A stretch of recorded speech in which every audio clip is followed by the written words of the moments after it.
Gachagwa's comeback, Kenyans must pay attention to history. That Gachagwa's comeback from the US was not the first one. It was not the second one. We first witnessed such a thing when Matiba was coming back from abroad.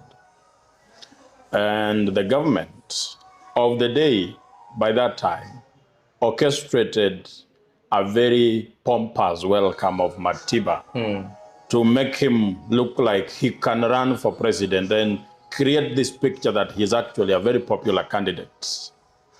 So when there was a pompous welcome at the airport, Matiba stuck to the idea of running for president.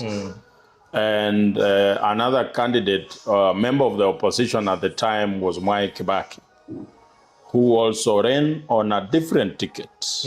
This thing ended up splitting the opposition. And Moi passed through and retained his seat. Had they stuck together, Moi would have gone home in 1992. But because of the split of the opposition honchos, we saw a perpetuity of Moi's rule to 2002. And my statement on the video that you have mentioned have been taken out of context and misconstrued. And actually, the young man who was speaking in that clip said, the guy called David Wafula, he referred to me as Governor Natembea's Farouk Kibet.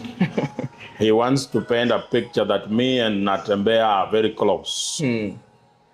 I resonate with the ideas that Governor Natembeya is talking about. It actually speaks to the fact that we look for a better tomorrow and help our people. It converges with what I have been saying all this time, that we can actually help our people. That's why I support Governor Natembeya. But that is not to mean that I am the biggest supporter of Natembeya in this country, and that he sent me to come and attack former Deputy President Rigathi Gachagua. And he was categorical that Natembeya sent me to say that because we want to split the opposition and that we are moles in opposition. Look at that clip and ask yourself a little bit, who is going to benefit? If look at that clip, who benefits from the impression it creates? Once you get the answer of who benefits, it actually tells you who sent the guy, David Wafula, to come and speak the way he spoke. There are concerted efforts by the government to split the opposition. And they are doing everything around the clock to achieve that. And they will take any opportunity and exploit it to that agenda. And therefore, combing through my videos, they found something they can work with. And they want to create mamas among the opposition and create entitlement between everyone so that every opposition member goes their own way. And that is the reason why David spoke the way he spoke. So if the beneficiary of the impression that clip created is the government, then between me, Joakim, and David Wafula, who is a more? I think, for me personally, I'll say in Kenya, where we live in a country whereby anyone who's calling for accountability, anyone who's calling for justice, anyone who is championing for civic education for the public, it seems like you're playing, when you do that, it seems like you're playing opposition politics. Yes. From what people know you for, it's like they know Joakim plays opposition politics. Yes. That he calls for accountability, he calls for civic education. Yes. So maybe when they hear you now saying something that is like against, you're hitting the opposition leaders, somebody like Rigathi Gachagua, that's why they might say that you are a mole and you'll be sent by Natembeya. I actually understand everyone who might think that. I understand Kenyans. And I don't blame anybody for thinking like that. Because right now, it's clear in nearly every Kenyan's mind that we need a change of leadership. And therefore, the people who represent that change of leadership are the people who are opposing the current regime. So if you speak and one of the opposition leaders finds themselves in the receiving end of what you have said, then you look like you are speaking the language of the government. And because Kenyans have Waswahili wanasema wazungu ndo wanasema once bitten twice shy.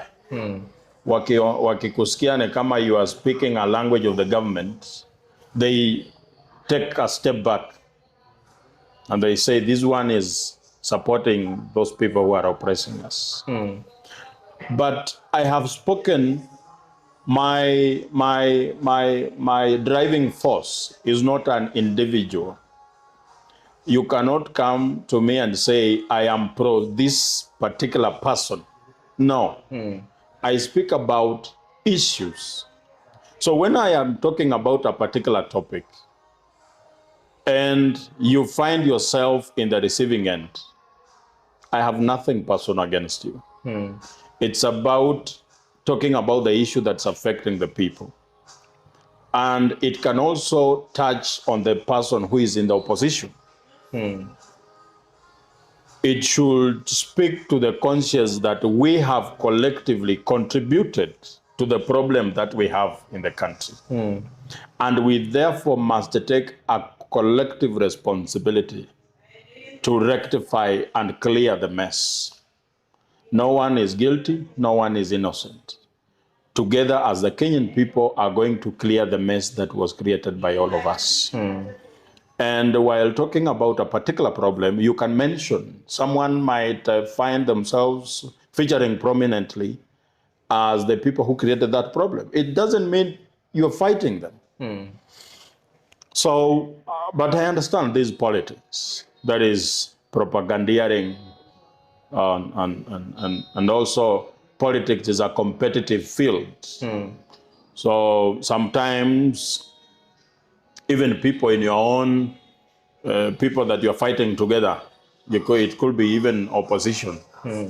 If you look like your trajectory is looking like it will go so high, they might look for ways of clipping your wings.